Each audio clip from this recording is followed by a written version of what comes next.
Welcome, everyone. Welcome. Thank you so much for joining me this evening. My name is Mr. Aegis, and I will be your teacher for this session. I'm a health teacher in the real world. I stream indie games, classic games, and first-time playthroughs, and I give health and wellness lessons on the weekend, like this one. This is going to be a very special and very important one for National Suicide Prevention Month. We're going to be talking about mental health first aid, what you can do when someone around you is not okay. Because this will be a more serious lesson, redeems and alerts will be turned off, but feel free to continue to ask your questions and give feedback so that we can have a discussion about this very important topic.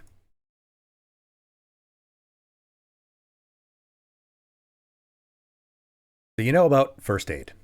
I'm sure you do. Some of you might even have certification in first aid.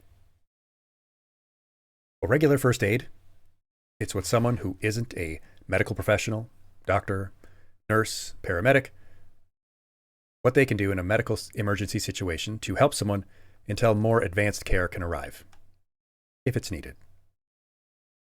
Most people envision someone doing CPR on someone who's having a heart attack. But regular first aid covers everything from the Heimlich on someone choking to keeping pressure on a cut. You can get first aid certifications from the American Red Cross or the American Heart Association. Others exist all over the world, because the help that bystanders can offer in an emergency can be the difference between life and death for people every day. As a quick aside, if you have the options, you should get first aid certified. CPR can double or triple a person's odds of survival in a cardiac emergency. In the UK alone, tens of thousands of people die from instances where rapid first aid could have saved them. But over half of people say they wouldn't feel confident to even try to help. They wouldn't do anything but wait for an ambulance. And just like in regular first aid, mental health emergencies happen every day. So, what is mental health first aid? Mental health first aid are the things that you can do as an observer, a bystander, a friend, to help someone in a mental health challenge. You can take a mental health first aid course and get certification, like I've done. And this is information that I'll be presenting about today, along with the best practices that I know of that therapists and researchers currently talk about, and in my experience in education, for two particular kinds of mental health crises. So this is not a training course. I'm not here to give you the full training on the topic. I am going to present what are considered to be the best ways to help in these situations. Hopefully, give you the desire to continue learning more. As for the overview we will do today, we only have a brief time together, but that will be enough for some very important conversations. And that does require some disclaimer. I will advise you that there may be mental health talk that some may find triggering. I know that a lot of events and talk about mental health and mental health awareness is about positivity. And that's great, as well it should be. We want to promote and uplift our own mental well-being and that of those around us.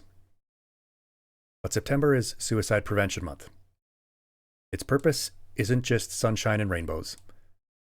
Awareness doesn't just mean knowing it exists or only caring about it during that week or that month. Awareness is work. It's an action, and it's the work of doing what we can to help. So many people speak of and think of mental health support in an abstract sense. They support people with mental illness as long as they can do it at a distance. People love and want to help those in distress. Not to get on my soapbox, but it's a broader societal problem of supporting things like the poor, the downtrodden, the sick, the oppressed, as long as we don't have to see them or be near them. We're not going to have that attitude here. So there may be some topics that you might not feel ready to talk about. I want you to know in advance that we will be discussing the topic of suicide. the symptoms people may exhibit in crisis, and other behaviors that you might find difficult to hear. If that isn't something you think you can do, I understand. For those who will watch and participate, I'm going to do this because it's important. I'm going to be very frank about it. I don't believe that tiptoeing around it is effective, and the people who could do this kind of research find that being upfront and direct is the best way to talk about it.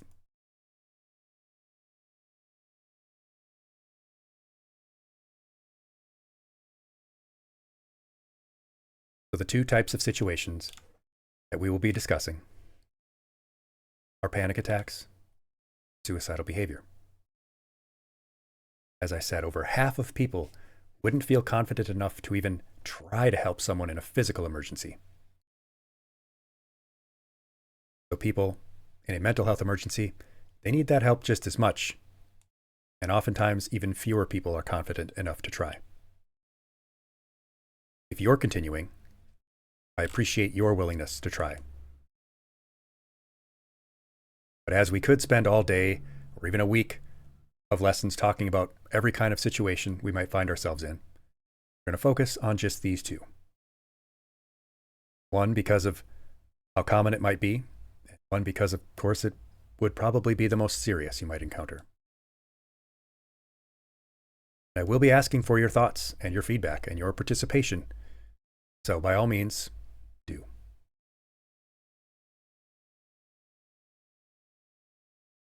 Because someone has to help, right? It can be very hard, whether the emergency is physical or mental, to break out of inertia and help. Some of you might have seen this comic before, or you have seen ones like it, about the bystander effect. We all have our own things going on. There are other people who could probably help better. It's not really my business. Maybe it's not all that serious. Maybe they don't even want my help anyway. And what if I screw it up? And so on. The bystander effect, where we're less likely to help someone if we think others could. But this is how we know how important it is to learn at least a little about first aid and mental health first aid. Because the major factors in reducing the bystander effect include having some kind of training, feeling some level of confidence and familiarity with how to help. And it also helps when you know about this effect, when you've heard about it before, when you find yourself in a situation wondering if you should get involved, remembering, maybe I'm just falling prey to the bystander effect. And this is why I'm also going to ask you to really imagine yourself in the situations we're going to discuss. As we begin thinking about how we can help, we'll start by understanding what our role will be and what limitations there are on that role. Our goal is simply to preserve life first and foremost. If possible, to prevent the situation from worsening, and, when possible after, to promote the recovery and the resilience of others. Utopia Tree mentions that they fell and hurt themselves in the parking lot last week and nobody even bothered to ask if they were all right. Very likely their bystander effect. Most people do feel empathy with others and might ask if otherwise they weren't influenced by social ingrained beliefs and what they've been sort of socially conditioned to do, that others maybe don't even want their help. And if possible at the end, to identify and guide that person to resources if they need them. In order to do this, we need to be able to recognize the signs and symptoms of these situations and how we can offer that help. The limitations are that we are not doctors. We are not medical professionals. We're talking about lay bystanders who simply want to help in the way that we can. Sticking with role and capacity. For the first part of this assessment, How many of you have had first aid class? How many of you have had any kind of first aid training before? Whether it was at school or at work, have you taken any CPR classes or first aid of any kind? Had a CPR class a few years ago? For those of you who had, you know that the first step, the most important thing to do first and foremost, to make sure that the scene is safe, to determine if the situation is too dangerous to approach. Iris was a lifeguard many years ago, so certainly would have had some kind of training, yes. If you aren't going to be able to, it was not a job for you. Raven, you got certified in freshman year of high school. Very good. I think that should be taught in schools. We always make sure the scene is safe because you aren't going to be able to help someone if you're hurt or if there's an imminent danger to the person. So in these situations, just as you would in a physical emergency, you need to know when it's best to contact emergency numbers. You need to know when you can help and when it's time to call for others' help.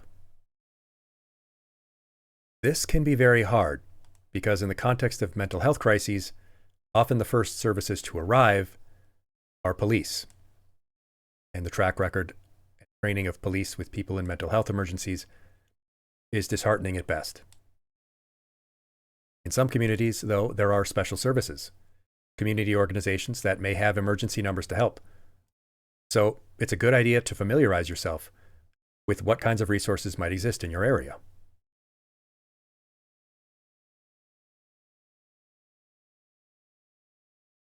For example, in this county, they have a special crisis line for mental health emergencies. Here's an example where this county has a mental health crisis hotline it operates, where people can be connected to crisis intervention counselors and can have them dispatched to help. So familiarize yourself with these kinds of tools if these kinds of resources are available to you in your area.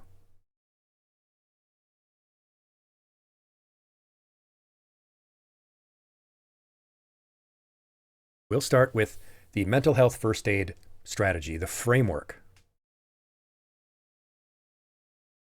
And this framework is called ALGEE, A-L-G-E-E. We love our acronyms. Where the first step is approaching, where we assess for the risk and we decide to approach. Move to listening in a compassionate, non-judgmental way. We provide them with reassurance and information, and if possible and appropriate, encourage them to find the appropriate professional help, find help for themselves or other support. That's the strategy, the framework that we'll be using for both of the situations we're about to talk about.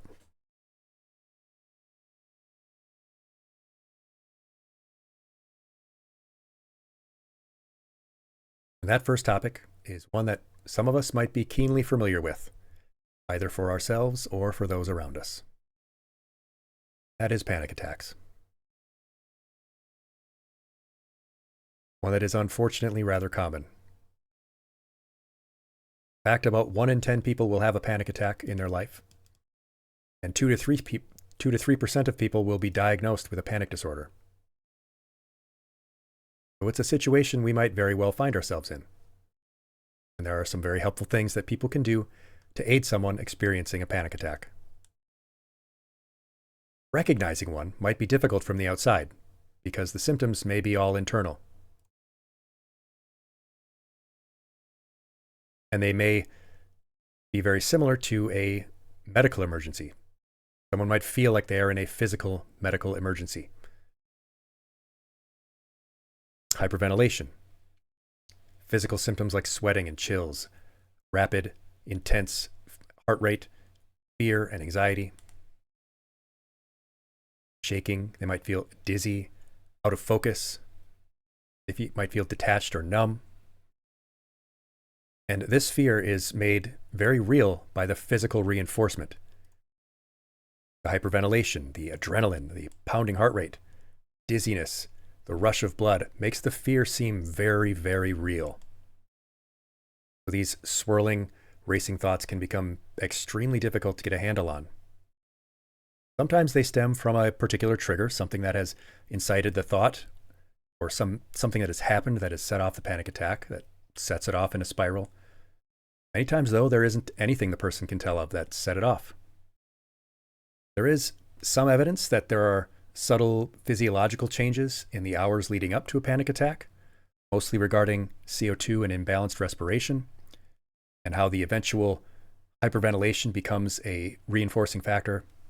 So hopefully someone more clever than I am, finds a way to predict and prevent them in the future.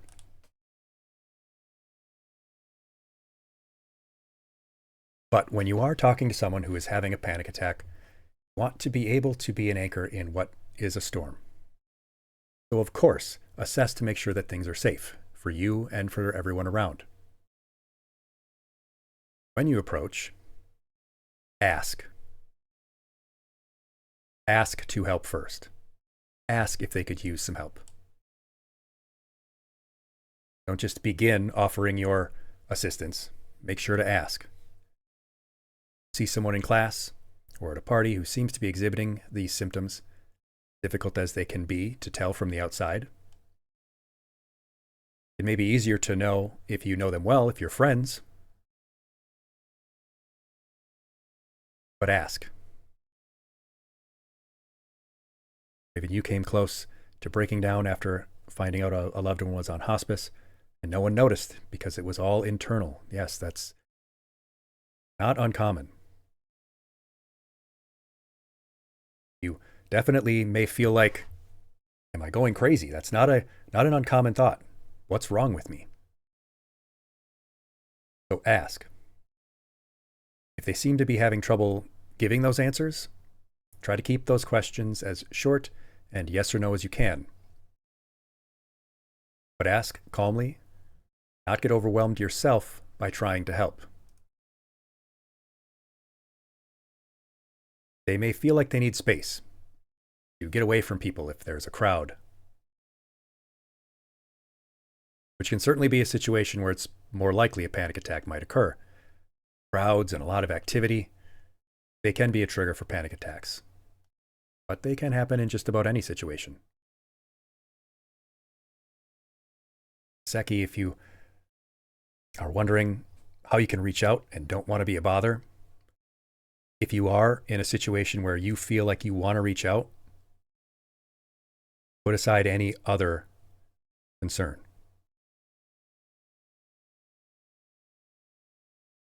Your number one concern is to make sure that you're going to be okay. And you are.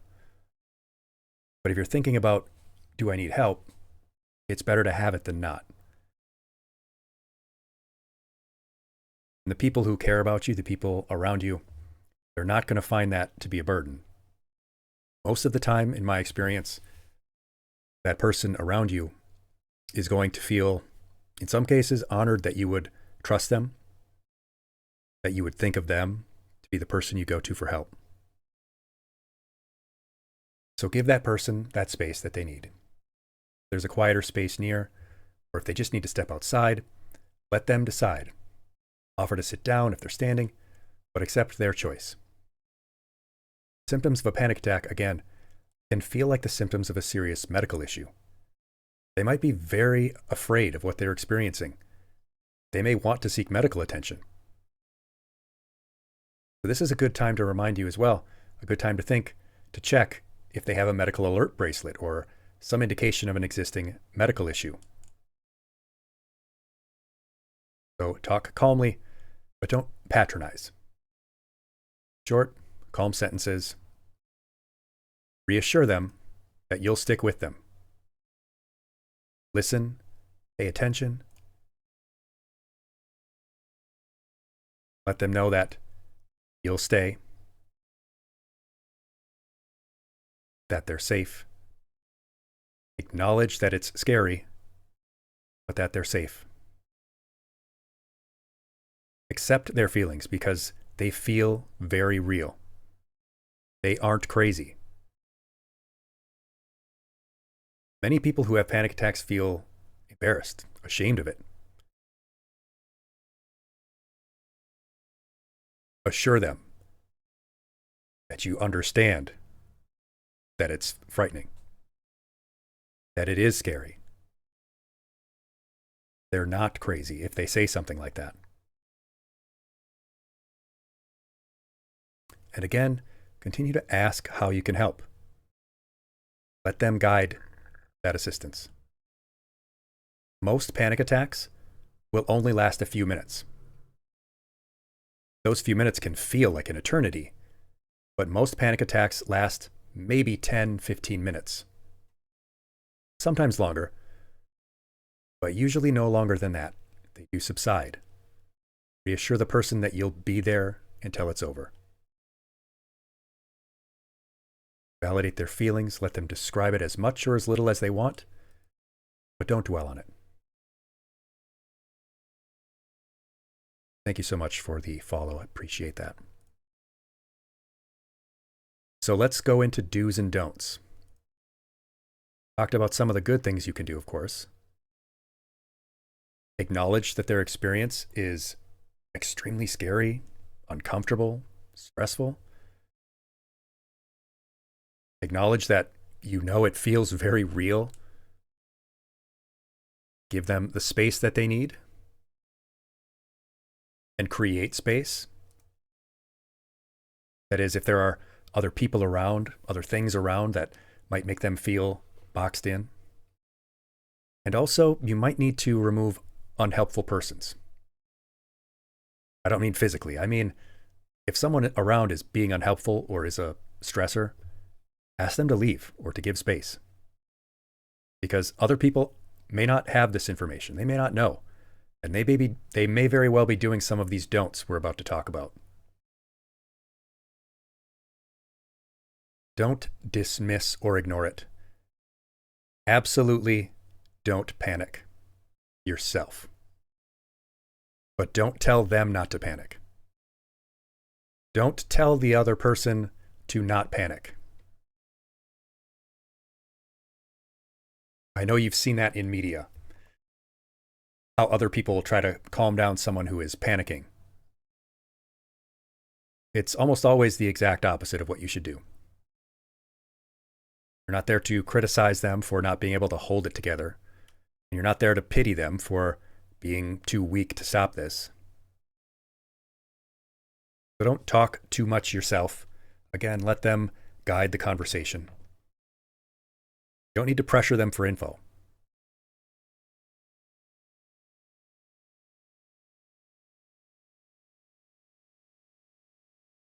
And absolutely do not grab, hold, or touch the other person without their express permission. So a note about touch, since it's come up. There is some very good research about how powerful and helpful touch can be in a situation like this. However, it can also be detrimental. It can also be an additional stressor for the person. So ask, if you do feel like maybe it would be a good idea to give them a reassuring touch on a shoulder, a hug, ask first. Even if you know them. Because again, touch can be very calming. And in fact, there's some research and evidence about firm pressure. There's a reason why we give dogs those little pressure vests. People have used things like that too. Anxiety calming blankets. But it's different with a person. Your instinct may be to touch them, to embrace them. But even if you know the person, it may still not be appropriate. You can ask, but consider the fact that a person having a panic attack is very likely less able to make an informed choice. So keep that in mind. You're talking to someone at a vulnerable moment. This is actually important to keep in mind in any emergency situation. When you're engaged with someone in crisis, you're interacting with them at a vulnerable moment, perhaps the most vulnerable in their life.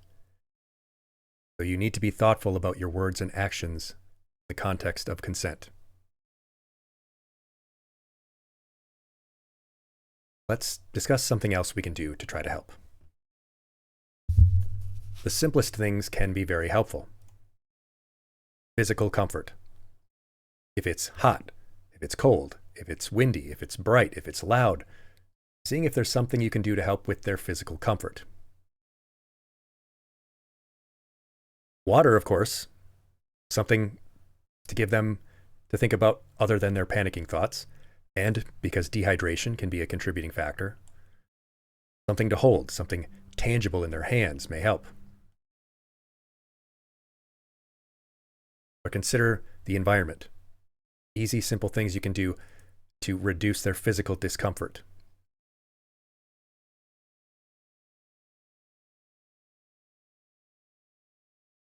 And don't take things personally.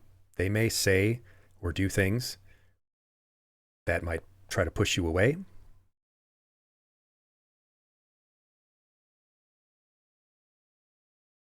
They might be curt with you. Don't take it personally because it isn't personal. It isn't about you.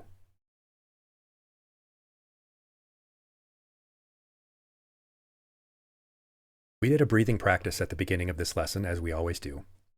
And it was very brief and simple and easy, but you don't even need to do all that in order to help the situation. You don't need to go through our little spiel of the number of seconds we breathe in and out and how we do it. We can encourage a change in breathing. Your only goal with this is to get it to be slower and more consistent.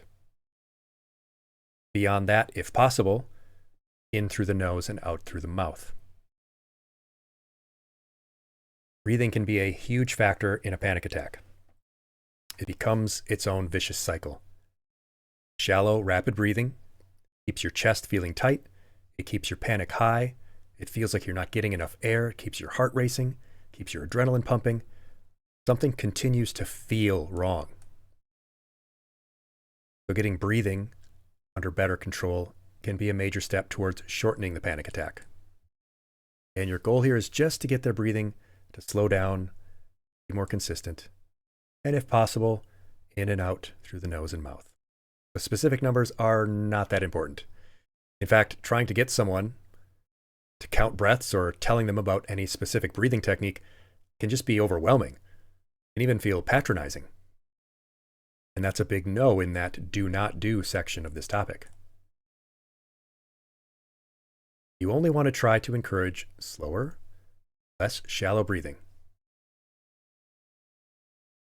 The specific breathing exercises can be incredibly helpful, but the guidelines and the feedback from people with panic disorders have suggested that trying to get someone to do that in the situation can do more harm than good, especially if they're not familiar with breathing exercises. Keep it simple and be a good example. Breathe slowly and evenly yourself, and keep an eye on their breathing.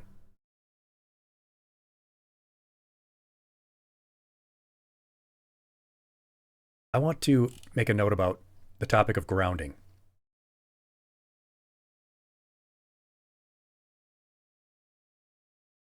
Yes, can you breathe with me? Very simple question. Then they can just follow along with you. You don't need to teach them a breathing practice. They don't need to learn any specific technique. Grounding and focus exercises used to be a part of this kind of training and lesson. But more recent research suggests that it can be detrimental. So I'm only going to bring it up to mention if perhaps this is something you've done before, and also because it can be helpful for you to do, and these exercises can be useful in your daily life, but are not something that you should try to get someone else to do in the panic attack situation. Grounding exercises like this don't seem to be recommended anymore in these situations, but like I said, might be helpful for you. Because these exercises can help tune out distractions that are external and can distract you, though, from internal issues. It shifts things from the unreal to the real. And what I mean by that is it takes focus away from the unreal things that are happening in your head, the intense fear and anxiety that isn't rooted in anything that's actually physically happening, to things that are real, things you can actually see and feel, things you can actually touch and taste and smell. It gives you a sense of mastery and self-control. So you might be familiar with things like the 5, 4, 3, 2, 1 exercise, or the sensory exercises, where you say 5 things you can see and you name them, say them out loud. Name 4 things you can feel, like the temperature of the air, clothes on your skin, the seat, the pressure of the seat underneath you, whatever thing you're holding in your hands. Then you name 3 things that you can hear. Ticking of the clock on the wall, the hum of the air conditioner. 2 things you can smell, and 1 thing you can taste. This kind of grounding technique can get you more focused on your senses, that self-control, that mastery, being more in control of your body. And this used to be a part of the response to panic attacks, but I can understand that it's no longer a part of it. Or even you always color when you're stressed or panicked. That is something that can work for people. You do get yourself focused on something else, and it is a sensory exercise as well, both touch and sight.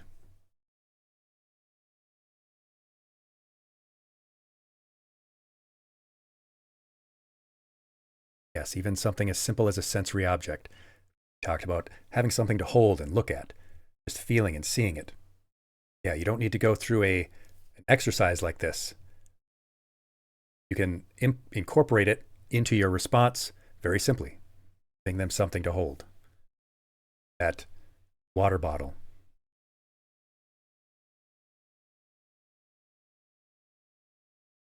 So we're going to do a demonstration. We're going to demonstrate this. Be a squishy stuffed animal. Yes, Rao.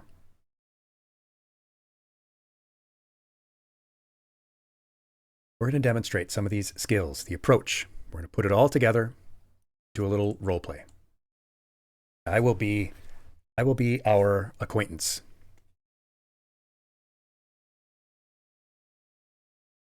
So, like I said, I want you to really do these exercises. Follow along and practice. This is your opportunity to practice this response, because you don't want the first time you do these things to be an actual crisis situation.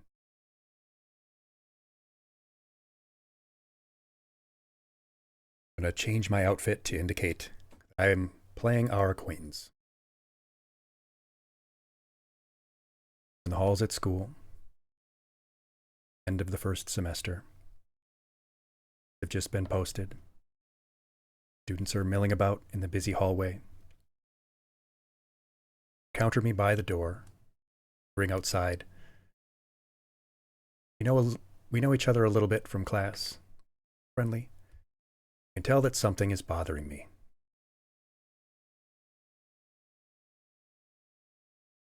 In my mind, I've just seen the first term grades.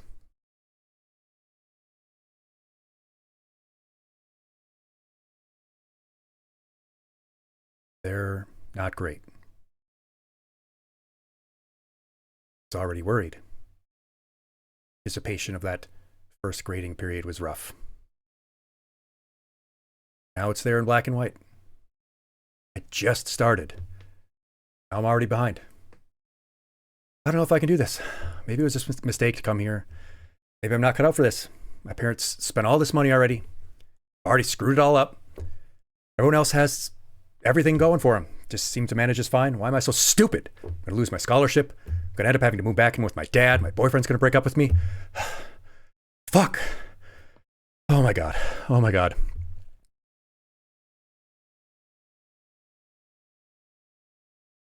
So, what do you do?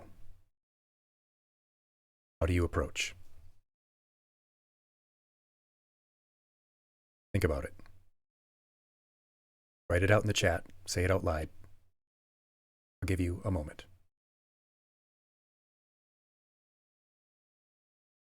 What do you do now that you've encountered this person and you're pretty sure that they're experiencing a panic attack?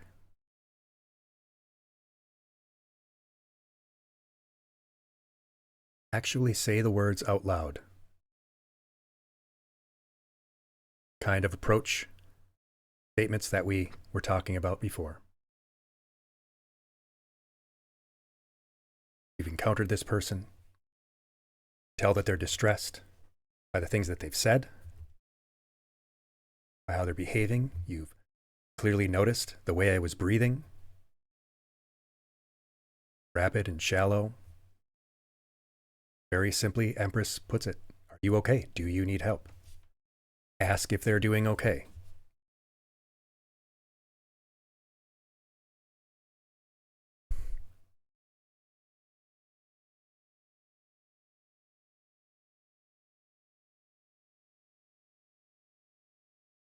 Open the door, giving them the possibility of giving you information.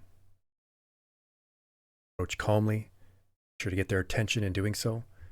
It's their attention in the present reality, not those racing thoughts that I was demonstrating. Okay.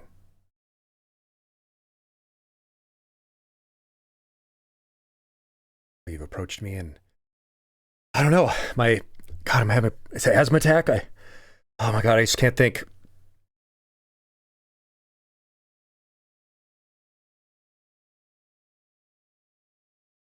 What might you offer first?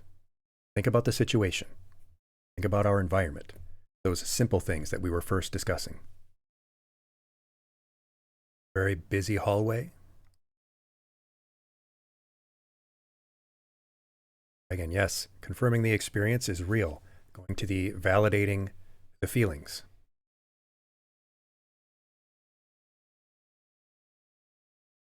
Bao talks about staying focused themselves and modeling calm breathing.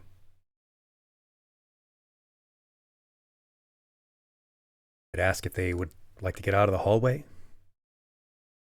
around all those busy people, the big crowd, the wall of grades that they were looking at. Yes, invite them to a calmer space. Validating the person's feelings, their experience, that what they're going through is scary, that it feels very real. Asking them if there's a more comfortable space they could move to. They'd like to get out of that busy hallway we were in.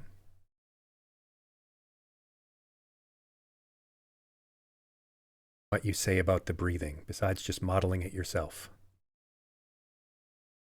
A great approach someone mentioned earlier.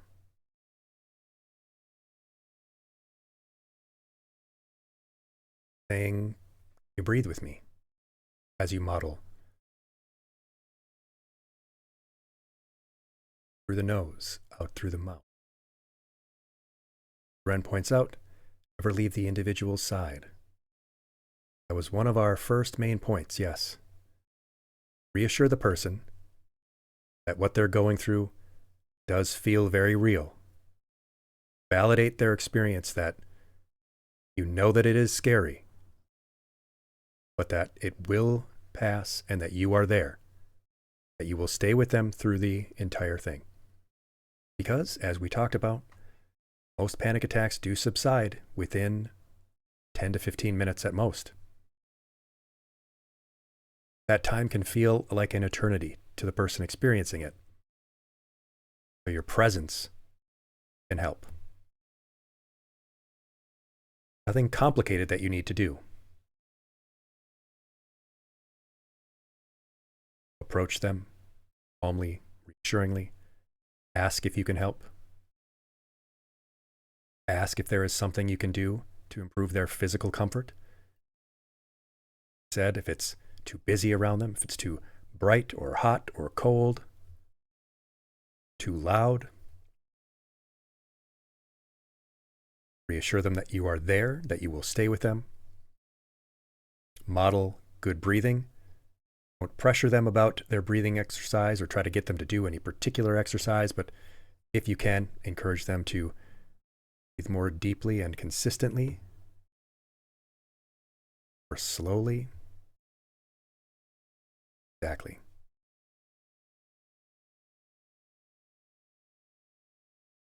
Do what Ren said.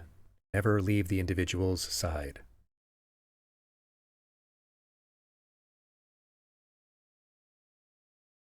So what do we do afterwards? After this storm? In the aftermath of a panic attack, common symptoms are fatigue. And it can be a very profound fatigue. The person can be very tired, sometimes even feel sleepy. They might feel thirsty too. Sometimes they're even sore. Might have a sore jaw from clenching their jaw. That's not uncommon. Minor body aches and pains. Some people might even be hungry as they come down from this adrenaline dump. Some people, anecdotally, who have panic attacks find that a snack after can be helpful, especially complex carbs that might boost serotonin and contribute to calm. So fruits, nuts, grains, electrolytes. But of course, you don't want to be advising anything in particular, because if you don't know them, you don't know their potential food allergies. All of that, of course, is above and beyond what you would need to do in the situation.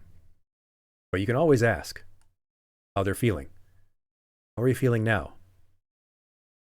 If they mention that they're tired or hungry. But avoid saying anything about medicine. And I mean, don't even recommend aspirin or ibuprofen or anything else. Because again, we are lay people who are doing what we can to help. Not professionals. We're not doctors or nurses, first responders. You don't know their medical history. You don't know what other medications they might be taking. So you are not the person to suggest any kind of medication or aspirin.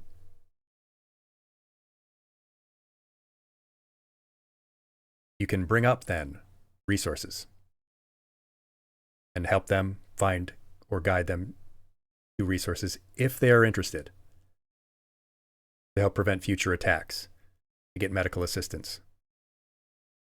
But unless they specify that they'd like that kind of info, it can come off patronizing.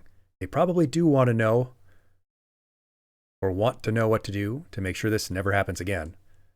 Maybe they have wanted to for some time and they just don't have the health care. But in your conversation with them, after they start to feel better, you can ask if they've talked to their doctor about this before, if they've experienced this before. In this example, we were in the college hallways. Many colleges would have campus services, community groups, breathing practices and activities, counselors at the school that might be available. You could help them find them, get in touch with them. Maybe you could even offer to walk me over to their office.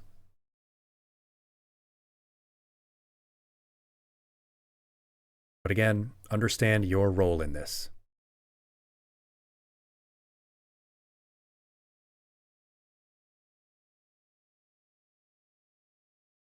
Lastly, though, panic attacks are rarely dangerous.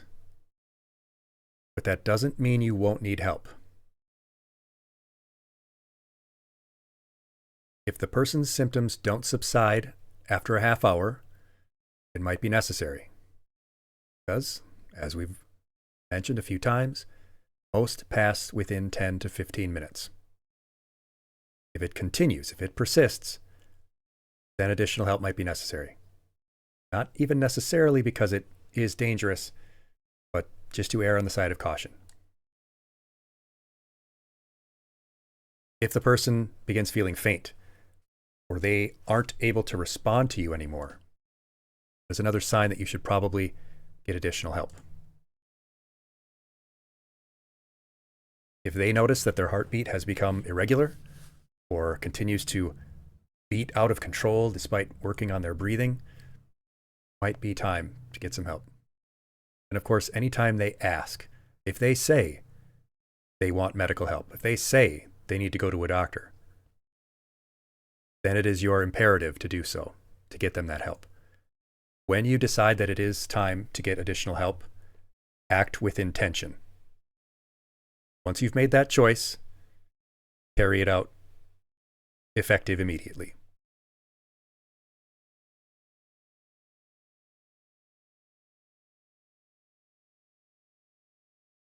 Yes, as Rao says, you're doing first aid, not primary care. That first aid went all the way back to that first slide.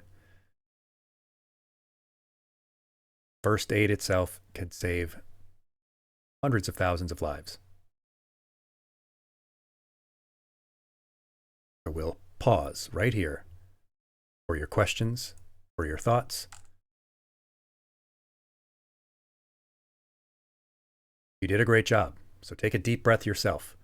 Refresh yourself. What are your thoughts or questions about the first of our two segments?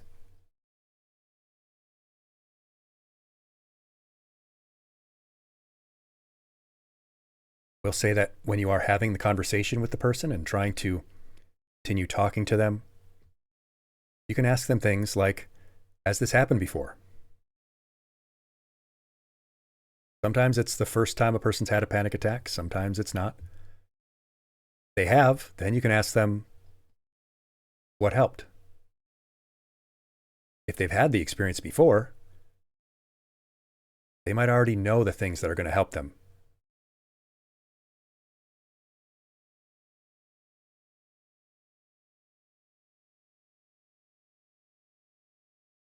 Yes, as Ren says, make it a point of emphasis that you don't leave that person's side. You're there from start to finish. If you've made the choice to get involved and to help this person, you need to see it through.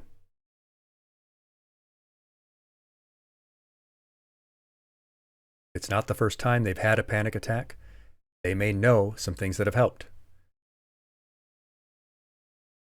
little bit of an exit interview, yes. Maybe that will remind them, gosh, that actually helped me prevent it last time. What was I doing differently?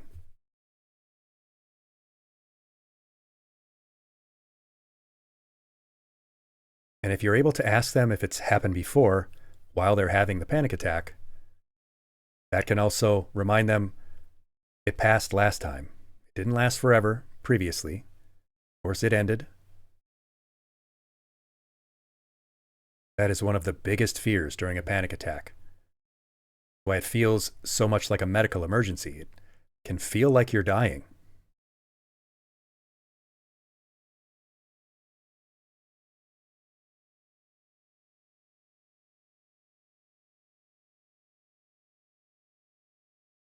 You did a great job, class.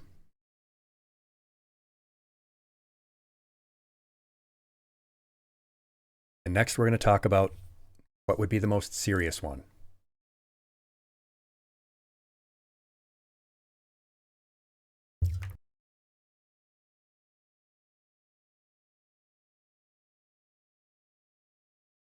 Second of the two topics we're going to discuss is suicide. Not going to spend a lot of time on disheartening statistics, any reasons that we know of, especially right now. Interests of time, we're going to focus more narrowly on the signs and symptoms that are often displayed, how to approach, what you might be able to do to help them in the immediate term. We could spend a whole semester talking about the topic, but let's get down to what we can do in that short term if we believe someone might be struggling with suicidal thoughts. According to 988 Lifeline, for every one person who does die by suicide every year, 316 people seriously consider it, but do not do so.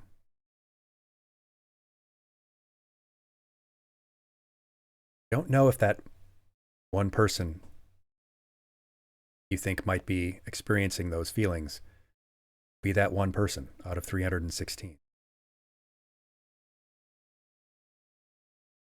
You might be the lifeline. Reagan asks if someone you know is experiencing these things and you don't feel like you yourself can deal with it.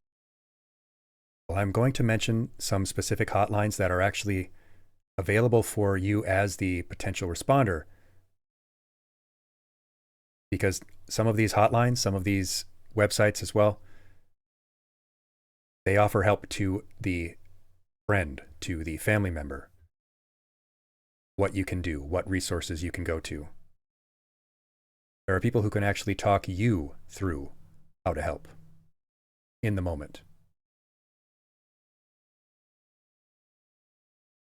Because as we did discuss at the top, when an emergency situation happens and emergency services are called, first people to show up are often the police, and that may not be the best option.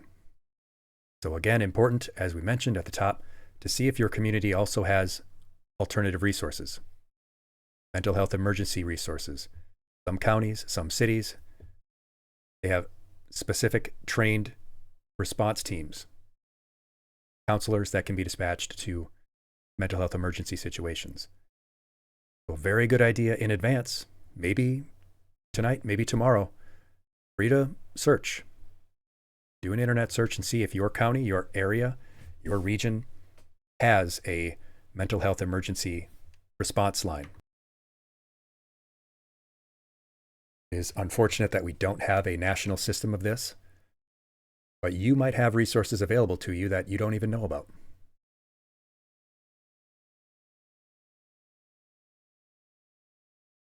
There are many possible risk factors for someone who might be considering suicide. And we could spend all day talking about it, but we'll just touch on the ones that might give us, the person who is potentially observing it, some insight. Some people think that a strong sign is whether or not someone has an existing or diagnosed mental health condition. But over half of the people who attempt suicide have never had a mental health diagnosis. Aren't going to know whether a person is struggling or not based on whether they have a mental health condition. Situations, life circumstances that can be factors are a recent traumatic event, worsening substance use issues. Someone has had a recent change in their health or in their relationship, something in their family, work, or financial situation.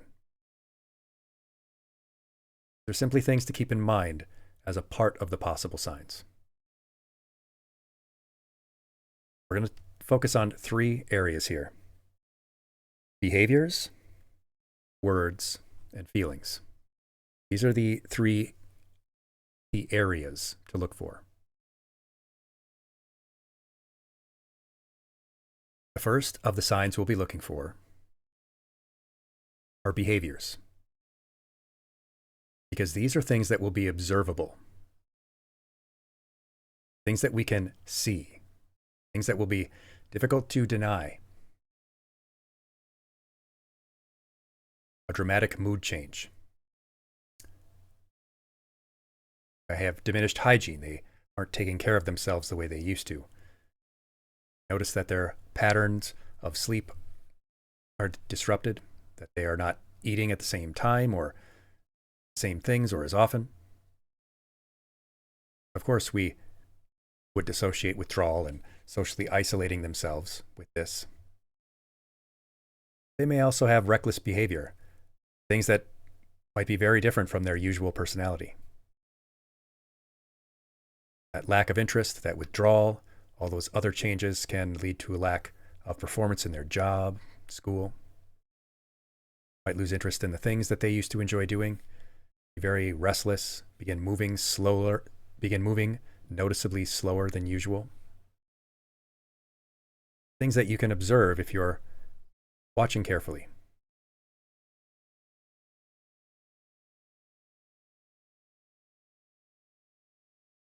The most serious and maybe most telling are the giving away of possessions.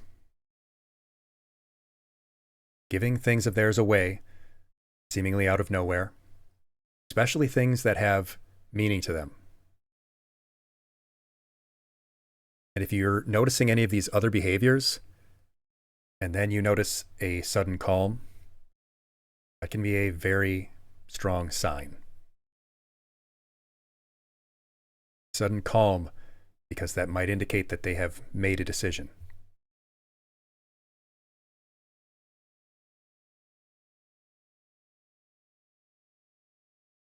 Second set is feelings. These are things that will be more difficult to get because you'll have to infer them. But there are things that I think we are pretty strongly associating with someone who might be feeling these kinds of thoughts. Sense of hopelessness or worthlessness. They may feel very embarrassed, guilty, ashamed that they would have these kinds of thoughts. They feel trapped in the situation they're in. They feel frequently agitated, sense of emptiness. These are difficult to see yourself because they're feelings internal to the person. You have to infer them. But these may come out in that third section. Words. Paying close attention to what they say.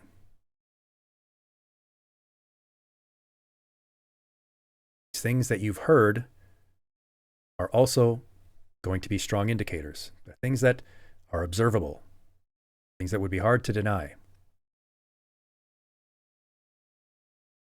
The person talks about things like, they don't have a future,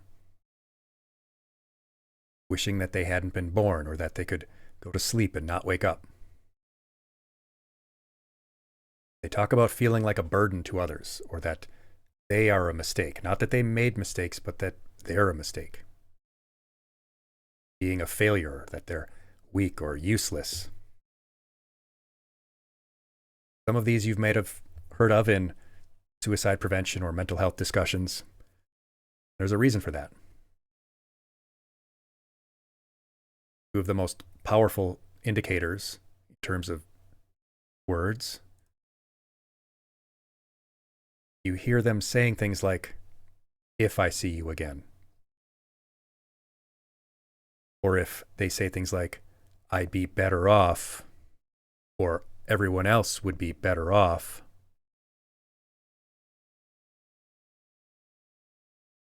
Those can come from a place of feeling like they need to make a decision.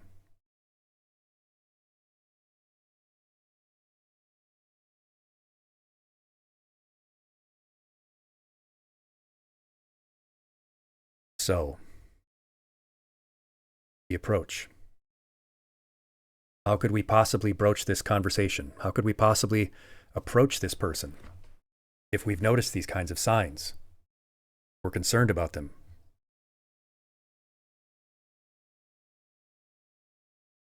And if you've gotten to that point where you're worried about this person, you're thinking about them, worried that they might be considering suicide, it's already gotten to you, and you're concerned enough, then it may have been going on for some time. So that said, how to do the approach? Just don't wait. Don't wait to think of just the right thing to say or just the right moment. Just start the conversation. Can we talk? I'd like to talk. Sure, it would be ideal to have this conversation in a comfortable and quiet, private place, but start the conversation.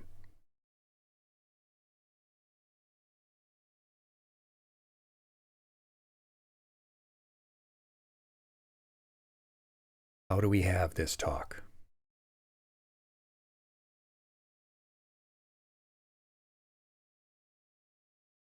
Well, I'll model one real quick here. Notice that you've been keeping to yourself a lot lately. You haven't been in class much since the party. Like you haven't been eating much. Concerned about you. Tell me what's going on.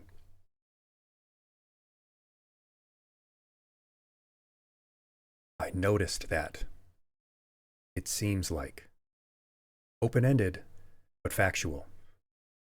Not making assumptions about what they're feeling, but these are observable things that reflect what those feelings likely are.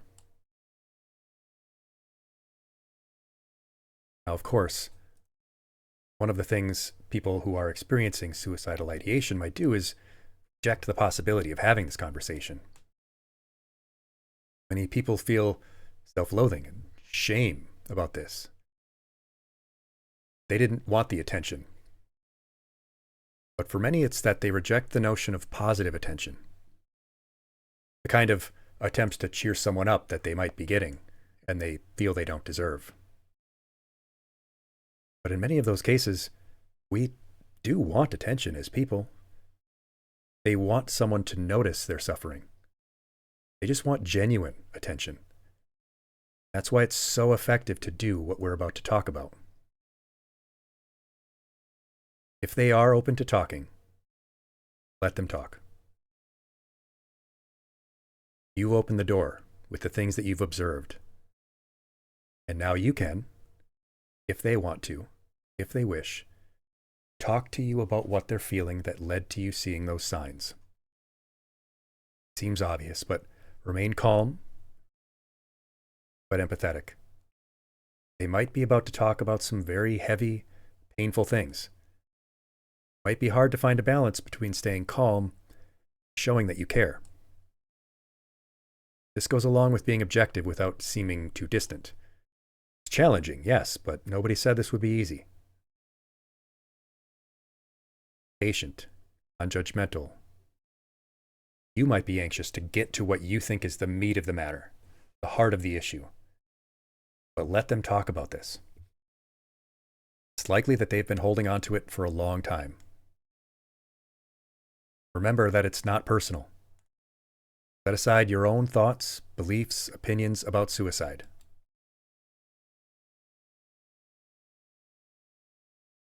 Because when it comes to that main objective, the reason you started this conversation, if they haven't brought this up, then it's up to you. What I'm about to say, this question, a lot of people think this is the wrong question to ask, that it's the wrong thing to say.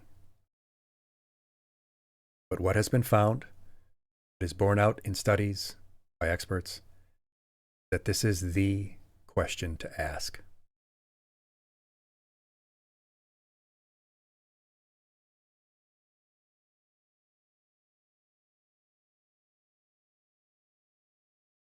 Are you thinking about killing yourself?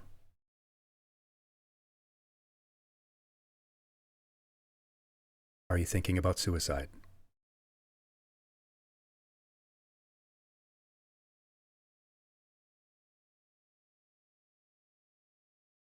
This is the question. Not asking this, frankly, is more troublesome. Are you thinking about suicide? This does not plant a seed. Does not give someone the idea, as many people presume. Most of the people who have been experiencing suicidal ideation have been thinking about it for a long time. In some cases, they may be taken aback by how long that it's been happening. Someone has noticed. Someone is acknowledging them. That is beneficial.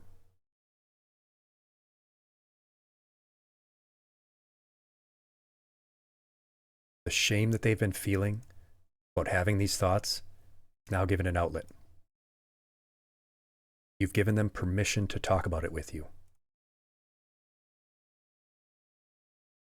To be honest, in a way they may have not felt comfortable doing even with their therapist if they've already been seeing one. Say the word without any tone of dread or stigma. Someone who knows them has broached the subject. Let them talk about it.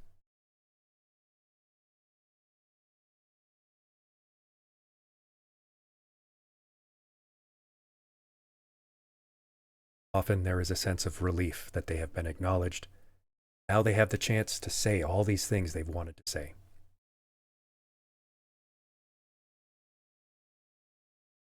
If they have not been thinking about suicide or about killing themselves, you didn't plant the seed. But it's still important to have the conversation, to continue talking. You had those concerns for a reason. You want to understand why. There isn't a risk of suicide. That's fantastic. But keep encouraging them to get additional help. Let them get it off their chest. Let them vent. Confirm what they're saying. Make it clear that you're listening and that they're being heard. Ask them what they need. That is, how you can provide help without making presumptions about what that might be. Let them make the suggestions if they can think of anything. It may end up just being that you're having a talk with them, and that's great. But you had those concerns for a reason. They were exhibiting signs of serious depression. It'd be appropriate for you to suggest that they try to find, maybe with your help, maybe if they want, some more concerted, longer-term help. If you're in that kind of state, it can be very hard to make yourself go through the steps, looking for resources in your area, making an appointment, thinking about what you want to say. Those are tangible efforts that you can offer to help with. Keep your body language open. Allow for silences. You don't need to fill in the gaps of empty air. You don't need to fill the silence. For example, then, so sorry you've been in this much pain. I can tell how much it's been hurting you. You said you've been feeling very empty ever since what happened that night. Got to be very confusing. Not an expert, but I know things can get better, that it's not your fault. Really want to help. I'd be happy to help you find some resources, figure out what's going on. To say to them.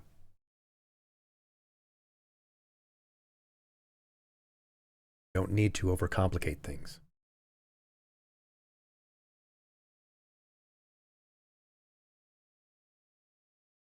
Of course, you might have been thinking about it. So when you are having that conversation, don't want to argue or debate with them.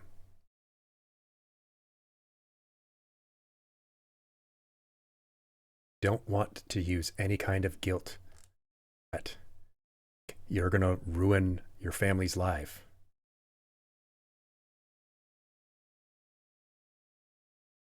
I want to guilt them about how anyone else has it worse, or that they've got so much going for them. Don't want to be glib, the kind of attention they've probably been getting already. Don't worry, just cheer up. Everything will be fine.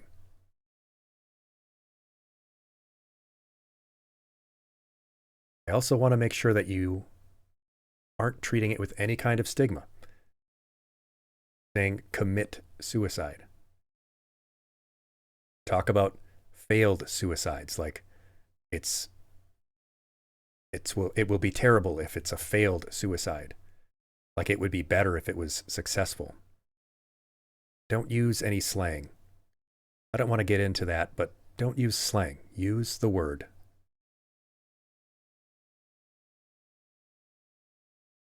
Don't interrupt. Don't make it about you. Remember your role. You're not trying to diagnose. You're just trying to help.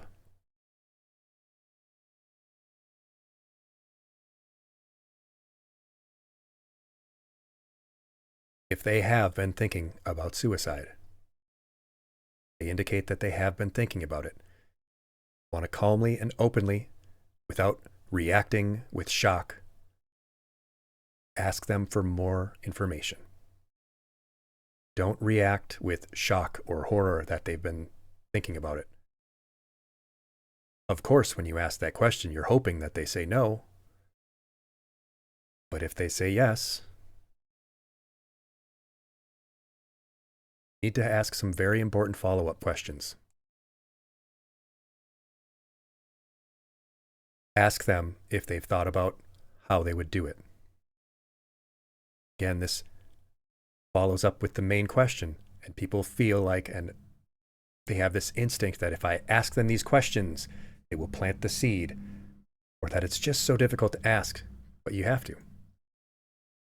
Are you thinking about killing yourself?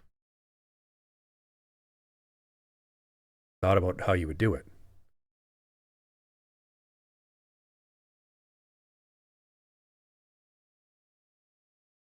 It seems like I wouldn't ask that. Wouldn't that make it more likely? Again, the research, the experts make that very clear. It is the opposite. Trying to beat around the bush, trying to ask it lightly, needs to be asked very frankly and upfront, without any stigma, without any judgment. Ask them if they've thought about when, very particularly if they've started making any plans, they've started getting things together to do it. This can be exceptionally hard to do, but you need to know. Because if the answer to any of these questions is yes, that person is at great risk. It's crucial at that stage. Connect them with help, whether that's a crisis hotline, whether that's a medical care center or emergency care, whether that's getting them to a counselor. There's a reason you had your concerns, reason you ask these questions. Very important to ask these questions because not only does it show how much you care, but it gives you crucial information about what to do next. You're still talking with them as you ask these questions. It doesn't need to be rapid fire, one after the other. Still having a conversation with them, this acquaintance, this friend, this loved one. As you're working towards getting those answers, remind them, suicidal thoughts are not a failing. Not their fault that these thoughts have happened. They're not uncommon. They're not crazy. Help does exist. Just having those thoughts doesn't mean they have to be acted on.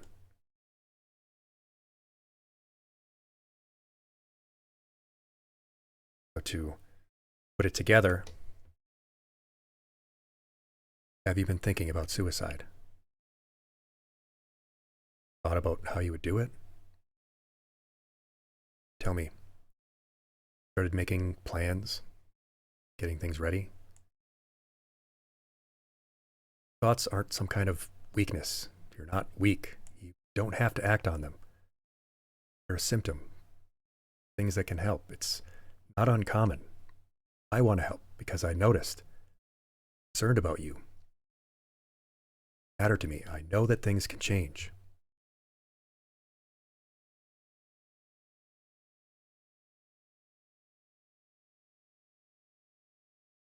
Of course, there are very obviously things that you don't want to do or say.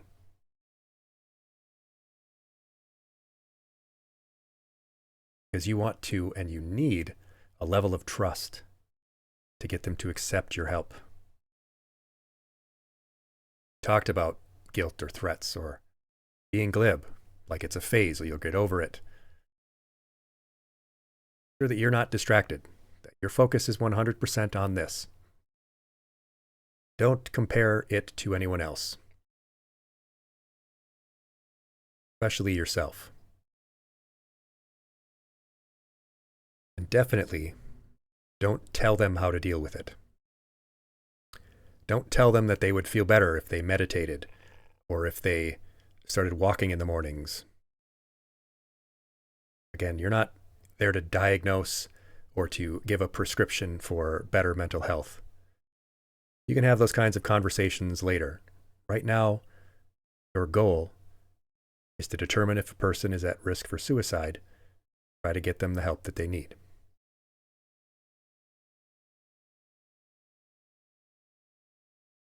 This flowchart that is used in mental health first aid starts with that question.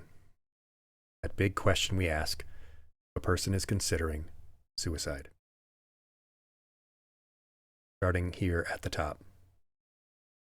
If those questions are answered yes, you ask those follow-ups.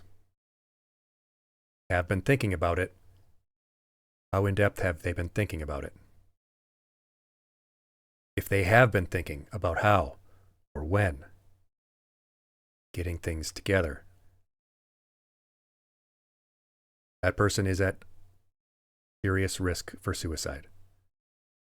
That is the moment to call emergency services, mental health crisis professionals,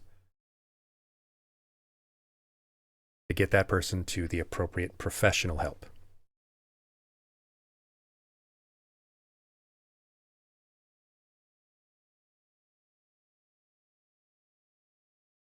There are mental health crisis professionals available to you. You do know, and you should at that point know, the lifelines, the hotlines that are available.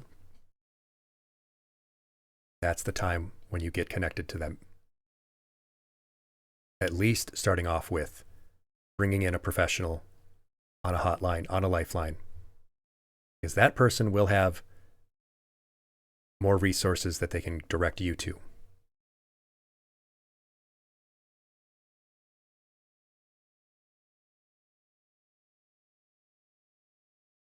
Another question you can ask, that you can check. Think about, do they have anything harmful with them? They have something on them that they could hurt themselves with. And ask for it. Hold on to that, please. Hold that for you.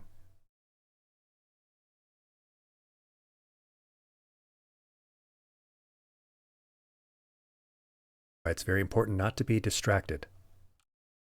Be watching.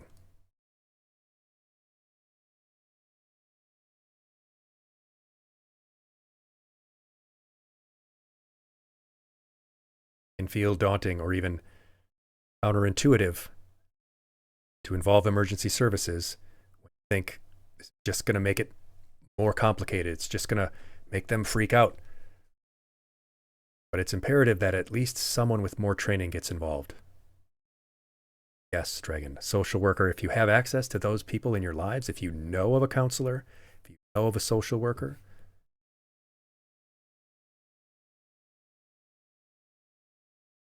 especially if you can get them involved at the outset. Notice this about someone you know, and bring that person in to help you, or ask them for guidance.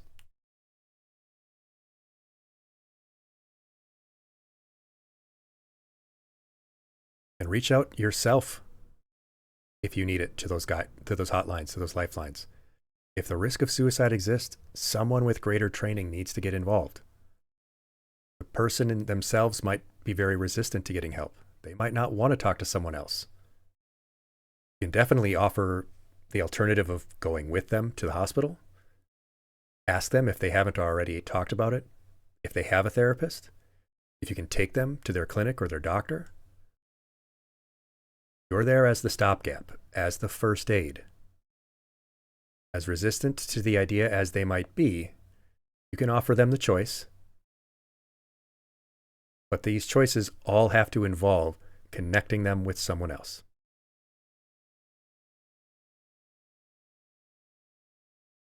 Ren has said before, don't leave them alone. This was important for panic attack, even more important here. You don't leave them alone. And another important fact, you don't keep it a secret. They might ask you to keep it between you. They might ask you to keep this a secret, or that they'll get help. Just don't tell anybody else. I don't want anyone else to know. Can't keep that to yourself. It's too important. Nobody else who doesn't need to get involved will get involved, but you can't keep that to yourself. Give them input. Let them be proactive, but you need to be proactive yourself.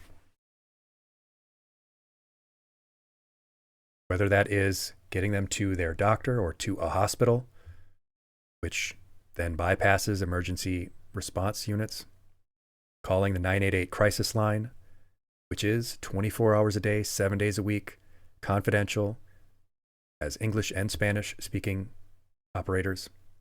Your local hotlines, like we talked about, that your county might have crisis counselors available. Or if necessary, 911.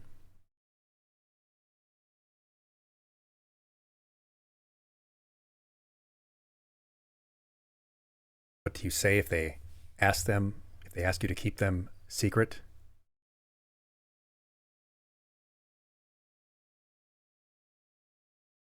Water dragon goddess. That was probably a very powerful indicator to them that you were at risk. Kinds of words. Dragon, what do you do if they want to keep it a secret? Care about them too much to keep it between just you two. Nobody else who doesn't need to know will ever know, but you need to get some extra help. Concerned about you. Important that we get you connected with someone who can help you more. I mentioned you haven't had an appointment with your therapist recently. I can drive us there, or we can just stay here. I'll call the county line. Someone will come talk to us. Or I can call the hotline. You can talk to the counselor. I'll be right here the whole time. What would you like to do most? Give them options. Make them a part of the decision. But a decision does need to be made.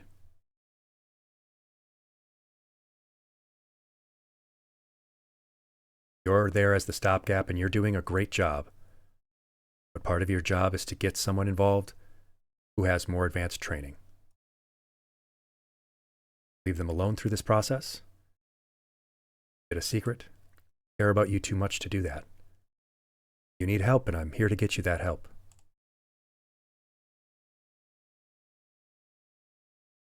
No one who doesn't need to know, but someone does need to. They might be angry with you. If that's the worst thing that comes out of it, then it's the right outcome.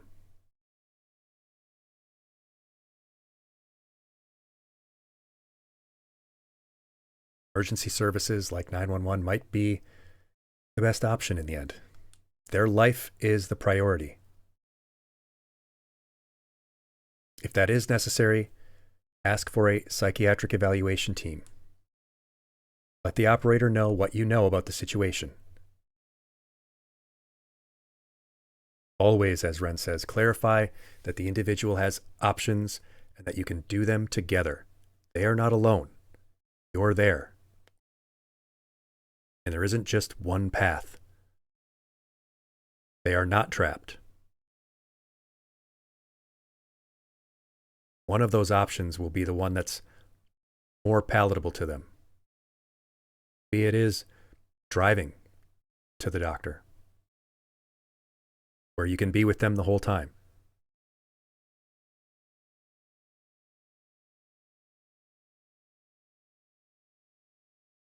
Reagan mentions they were talking to people that they thought were going through crisis and were able to call over their mom, who's a social worker, to get some advice.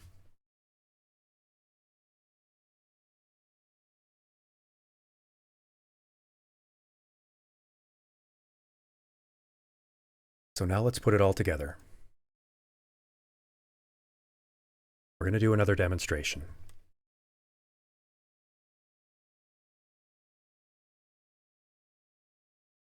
I want you to think very carefully about this demonstration. Like with the panic attack demonstration, I want you actually think, act as if it were a real situation. Our scenario here, yours. You'll fill in the blanks. In your mind, consider interacting with someone you know. Think about what you've observed, factors, signs, behaviors, feelings, words that made you concerned about the risk for suicide. Now, you're together. As you do this, I want you to say the words out loud, if you can, or at least in your head if there are others around, but say them. Say what you would say. Ask the person you're envisioning if you can talk. And remember how you would tell them what you've been noticing. Say it out loud now. Talk.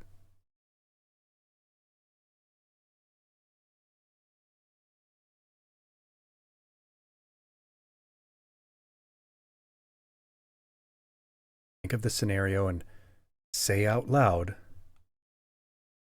like I did earlier. Noticed you've been withdrawn lately. Haven't been eating much.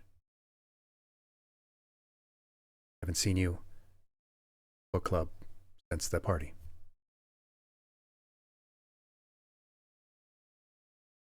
Concerned about you. Tell me what's going on.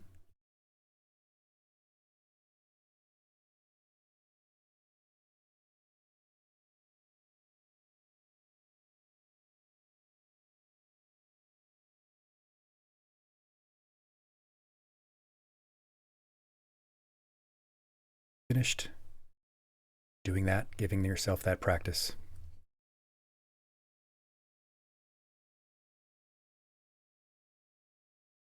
Thought about what you'd say. After you do the question first, can we talk? What you've observed, signs and the factors.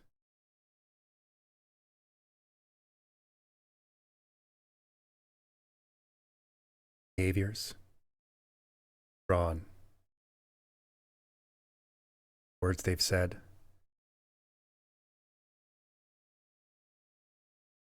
Say the other day you were feeling worthless.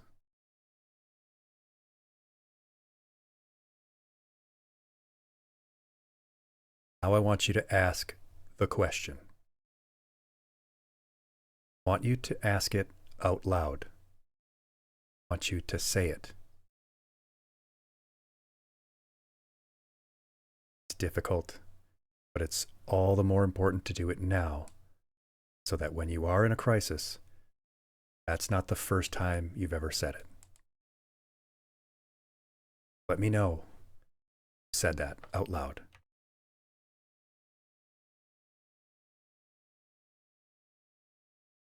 Very good. Exactly what I wanted you to do, Rao.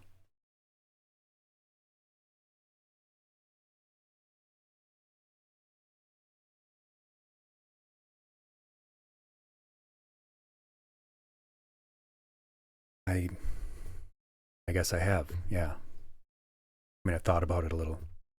Everybody does, right?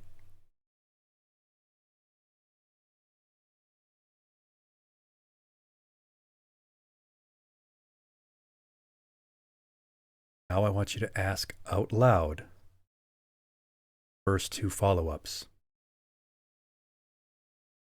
This can be just as hard, but I want you to do it out loud.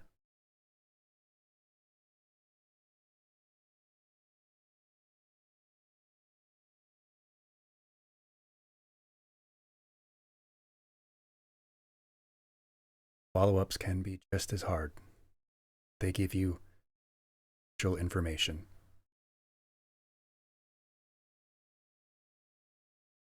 Well, I figured I'd do it after the semester, you know. Everyone would be on vacation. Probably wouldn't even notice I'm gone, you know. I don't know, I guess I just want to not wake up, I guess. Much of a pussy to do it any other way, so I mean, if I was going to, I would have just my Ambien prescription. So now, out loud, ask the follow-ups.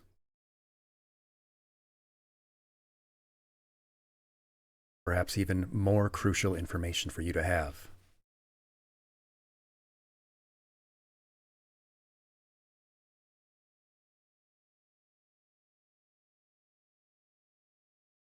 I mean, I guess I wrote down what they should do with my stuff, I guess. Wanted you to have my sketchbook, actually. Have it set out.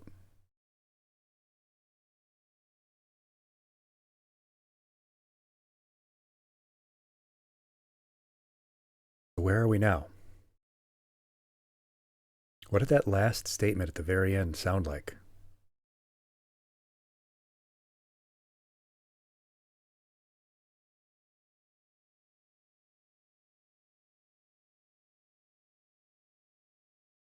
But yes, giving up personal belongings.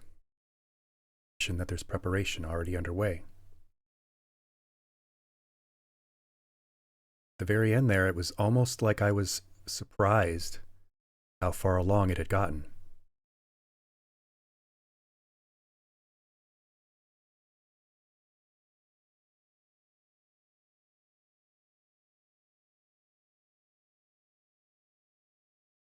So take a moment and maybe type out one or two things you might say here to this person to reassure them, assuage their guilt, show them that you care about them.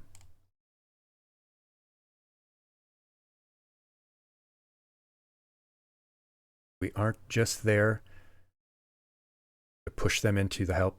We are there to make sure that they know that they are cared about.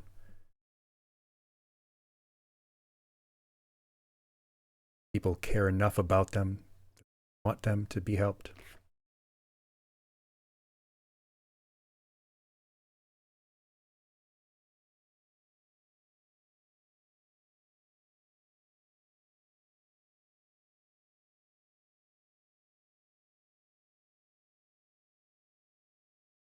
So now we know where we stand. So it's time to bring in help. So tell me, out loud to me, and type it out if you'd like, how you would bring up the need to get extra help, how you would bring up our options. What options might you provide?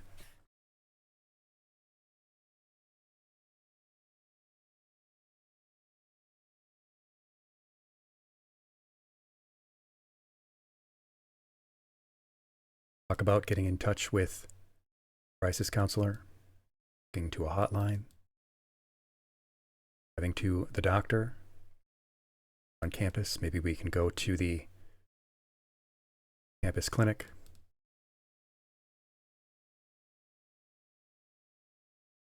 Counselors that we can go to.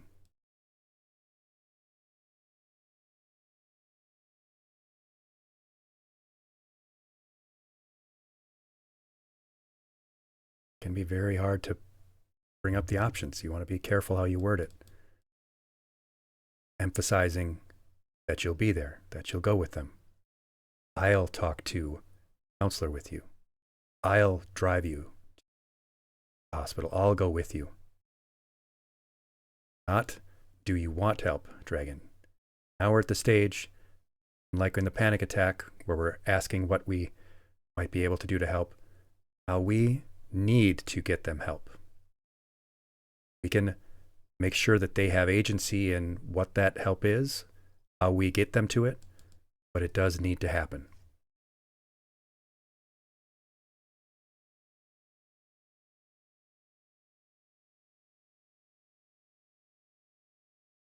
I mean, I guess we can walk over to the clinic. Couldn't make it any worse, I guess.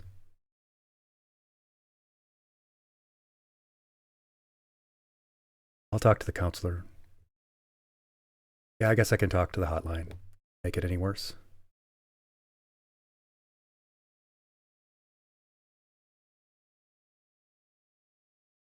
Of course, this is a very easy version of this scenario and very generic.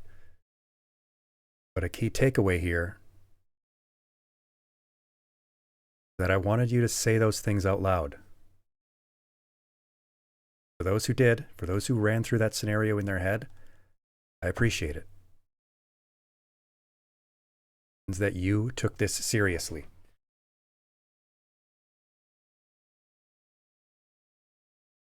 Because it might be someone you love and care about that needs this help.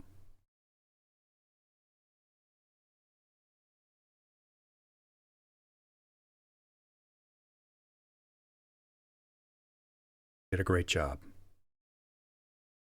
Very difficult stuff to talk about. Did it.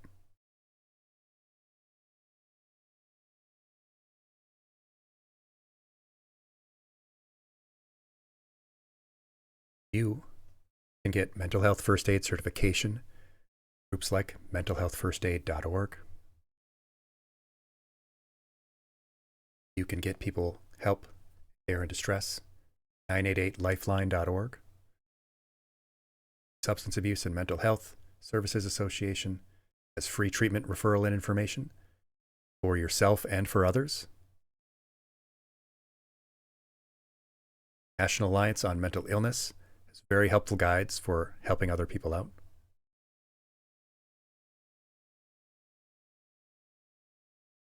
Trevor Project.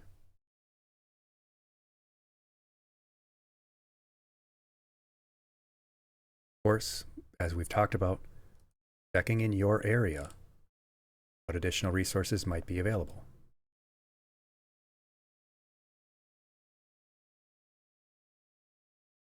There are resources available and people who care, and if you care enough about someone to offer them help, you should know that there are also other people who would care.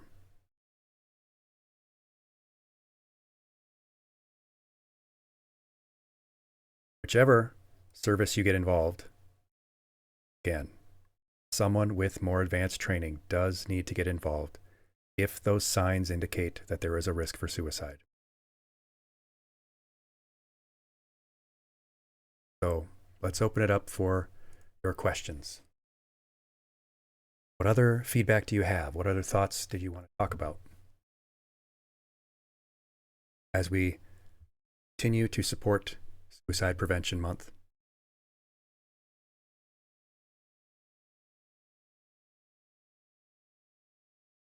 So, you did a great job, class. I'm very proud of you all for your participation, your active engagement. I know that this was a very heavy topic.